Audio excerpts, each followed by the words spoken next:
क्या निद्रा अकर्म स्थिति है? नहीं, निद्रा अकर्म स्थिति नहीं है। निद्रा में भी कर्म होता है। यहाँ हम धोखा खा जाते हैं, क्योंकि हमारा जितना भी कर्म होता है यहाँ पे सब निद्रा में ही होता है, जागृति में नहीं होता है। ये जो जागृति हम बोल रहे हैं यह वास्तविक जागृति नहीं है, यह स्वप्न अवस्था है, ये निद्रा का ही अंश है। जब हम सो जाते हैं, जब स्वप्न देखते हैं, तो हमारा मन में विचार चलता रहता है स्वप्न के रूप में। तो इसका मतलब यह है कि कर्म चल रहा है। फिर इसके बाद जो है हम जब गहरे नींद में जाते हैं तब भी हमारा अंदर जो है कर्म चलता रहता है, हमें महसूस नहीं होता है, उस चीज का हमको आभास नहीं होता है, लेकिन कर्म फिर भी चलता है हमारा अंदर। यह बड़ा विचित्र बात है, उल्टा पुल्टा लगता है सुनने में, लेकिन सही है। और जब अकर्म स्थिति हो जाता है तब ध्यान हो जाता है, तब निद्रा भंग हो जाता है, जागृति अवस्था आ जाता है। ध्यान अवस्था जागृति अवस्था है, ध्यान अवस्था निद्रा अवस्था नहीं है। निद्रा से जब कोई जग जाता है तब उसका ध्यान प्रकट हो जाता है, और वही अवस्था है अकर्म अवस्था उसका। उसी में शांति मिलता है, परम शांति मिलता है।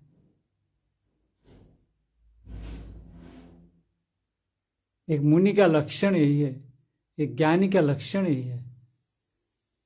इसलिए ये ज्यादातर शांत रहना पसंद करते हैं, मौन रहना पसंद करते हैं। तो इससे जो है हमको सही चीज का पता लगेगा कि कर्म क्या है, अकर्म क्या है।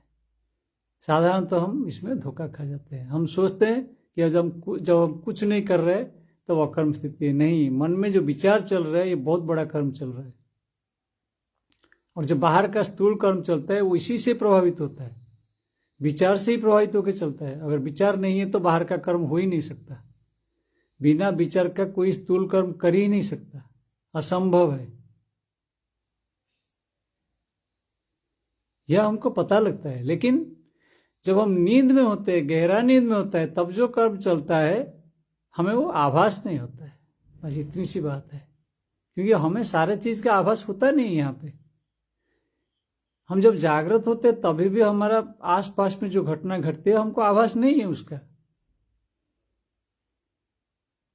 सारे चीज का आभास होना संभव नहीं है। हम एक सीमित स्थिति में है। ये जो सीमित ज्ञान का स्थिति है यही निद्रा स्थिति है। निद्रा स्थिति मतलब यह नहीं कि बिल्कुल ज्ञान नहीं है, ज्ञान है, लेकिन कभी अंदर है कभी बाहर है, किसी स्थिति में है ज्ञान, अलग अलग स्थिति में है।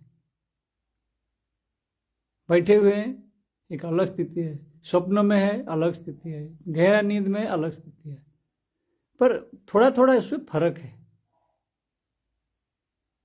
चेतना में जो है थोड़ा थोड़ा इधर उधर है, बाकी अंत चेतना जो है अंदर में जो अनुभव है वो रहेगा, वैसे ही रहेगा, उसमें कोई फर्क नहीं रहेगा। कोई ऐसा नहीं कि कोई आदमी जो है स्वप्न से उठा तो उसको ज्ञान आ गया, बुद्धत्व प्राप्ति हो गया, या नींद से उठा बुद्धत्व प्राप्ति हो गया, या क्या बैठ के कुछ चिंतन किया तो बुद्धत्व प्राप्ति हो गया। ऐसे नहीं होता है।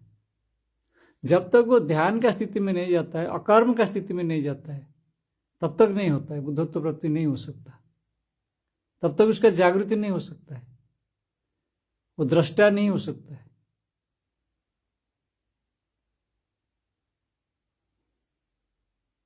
क्योंकि सिर्फ दृष्टा बनने से एकाकार हो जाता है, यानी उसका स्थिति ही लीन हो जाता है प्रकृति के साथ। दृष्टा तो बनता है, लेकिन उसका अहंग भाव नहीं रहता है, कि यह नहीं सोचता है कि मैं दृष्टा हूं, यह भाव नहीं रहता है, पर वो दृष्टा है। यह विचित्र स्थिति है। वो दृष्टा होते हुए भी वो खुद को दृष्टा नहीं मानता है, जानता भी नहीं है कि दृष्टा है, लेकिन वो बाद में जो है उसको उपलब्धि होता है।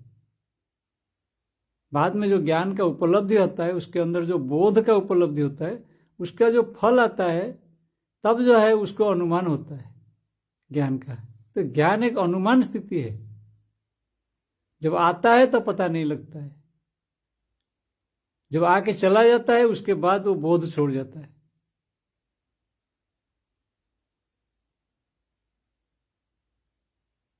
हरिओम तत्सत।